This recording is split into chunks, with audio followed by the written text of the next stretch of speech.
राष्ट्रवादी काँग्रेस पार्टीचे महाराष्ट्र प्रवक्ते आपल्यासोबत आहेत, आनंद परांजपेजी.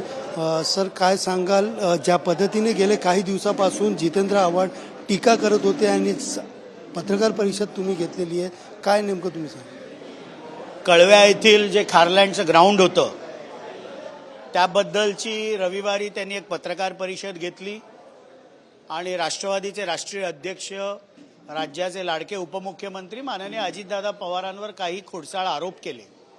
याबाबतची सविस्तर माहिती पत्रकारांना मिळावी म्हणून ती पत्रकार परिषद मी घेतली होती की शासकीय मैदानावर कशा प्रकारे अवैधरित्या त्यांनी स्वतः कब्जा केलेला आहे.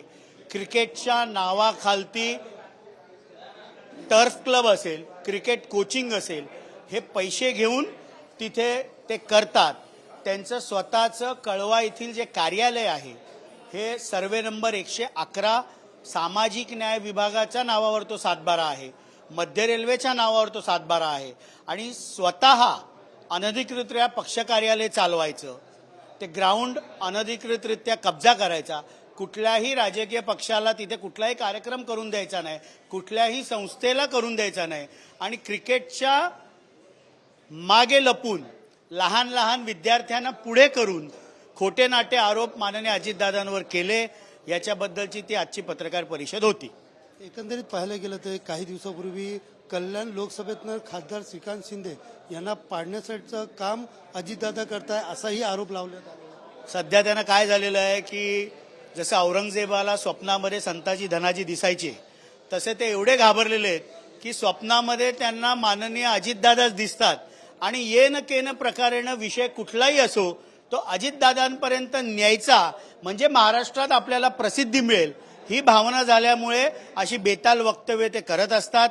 राष्ट्रवादीची स्पष्ट भूमिका आहे. ठाणे जिल्ह्यातील तिन्ही लोकसभा मतदारसंघामध्ये महायुतीचा जो उमेदवार असेल याच्या मागे राष्ट्रवादी पक्ष आपली ताकद उभी करेल आणि मागच्या वेळेपेक्षा जास्त मताधिक्याने ठाणे जिल्ह्यातील तिन्ही लोकसभा मतदारसंघांमध्ये महायुतीचे उमेदवार विजयी होतील. महायुतीमध्ये महादेव जानकर हे आलेले आहेत आणि त्याच्यानंतर त्यांच्यावरही टीका करण्यात आलेली की आम्ही ऑफर दिलेली मात्र त्यांना निवडणूक लढवण्यासाठी त्यांच्याकडे पैसे नव्हते. याकडे कसं पाहता? याबद्दल मी अधिक बोलणार नाही, पण नुकतीच रासपचे नेते माननीय महादेव जानकर साहेब यांनी राज्याचे उपमुख्यमंत्री माननीय एकनाथरावजी शिंदे, उपमुख्यमंत्री माननीय अजितदादा पवार, उपमुख्यमंत्री माननीय देवेंद्र फडणवीस साहेब या तिघांची भेट घेऊन महायुतीमध्ये ते सहभागी झालेले आहेत. निवडणुकीचं तिकीट त्यांना कुठनं मिळेल किंवा नाही याबद्दल महायुतीचे नेते लवकरच अधिकृत घोषणा करतील. विजय शिवतारे यांनी अजितदादांनी लोकांचं मन दुखावल्याचा आरोप केलेला आहे, काय सांगाल तुम्ही?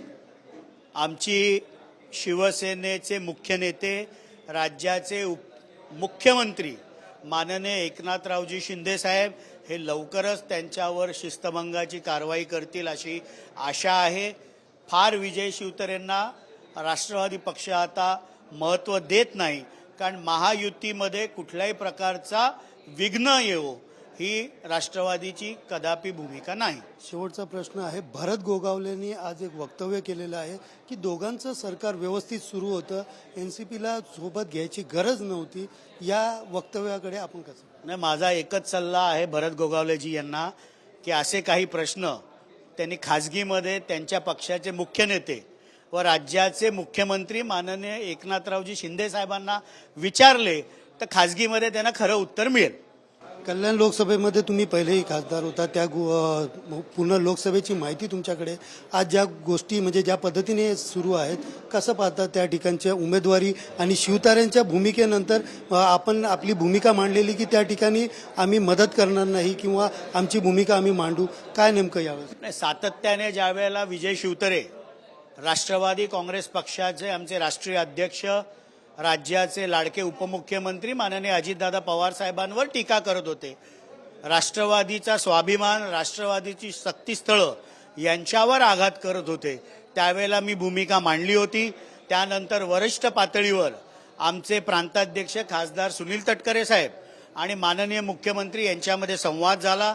त्यांनी प्रांताध्यक्षांना आश्वस्त केलं की विजय शिवतारे यांना योग्य ती समज दिली जाईल. आता त्यांच्यावर बहुतेक करून शिस्तभंगाची कारवाई देखील करण्यात येणार आहे. ज्या वेळेला शिवसेना हे नाव विजय शिवतारेंच्या मागणं निघून जाईल त्यावेळेला विजय शिवतारेंची किंमत ही शून्य झालेली असेल. ठाणे लोकसभेमध्ये राजन विचारांना उमेदवारी दिलेली आहे, तर आपल्या महायुतीकडनं उमेदवार दिला नाही, तर कल्याण लोकसभेमध्ये अजून उबाटा गटाकडनं कुठला उमेदवार दिला नाहीये, याकडे कसं? महायुतीचे लवकरच 1-2 दिवसामध्ये म्हणजे 28 किंवा 29 पर्यंत लोकसभेच्या सर्व जागांवर उमेदवार घोषित होतील. कालच राष्ट्रवादीकडनं प्रांताध्यक्ष खासदार माननीय सुनील तटकरे साहेबांची घोषणा रायगड लोकसभेतनं पुनश्च उमेदवार म्हणून अजितदादांनी केली आणि येत्या काळामध्ये महायुतीतनं ठाणा असेल कल्याण असेल दोन्ही ठिकाणी उमेदवारांची घोषणा होईल आणि महायुतीचेच उमेदवार ठाणा कल्याण भिवंडी लोकसभेतनं विजयी होतील. एकंदरीत ठाणे असतील किंवा कल्याण असेल या दोन्ही लोकसभेतनंच महायुतीचे उमेदवार या ठिकाणी विजय होतील असा विश्वास जो आहे या ठिकाणी आनंद परांजपे यांनी व्यक्त केला आहे. कॅमेरा पर्सन नरसिंगसह सुनील जाधव, TV9 मराठी, ठाणे.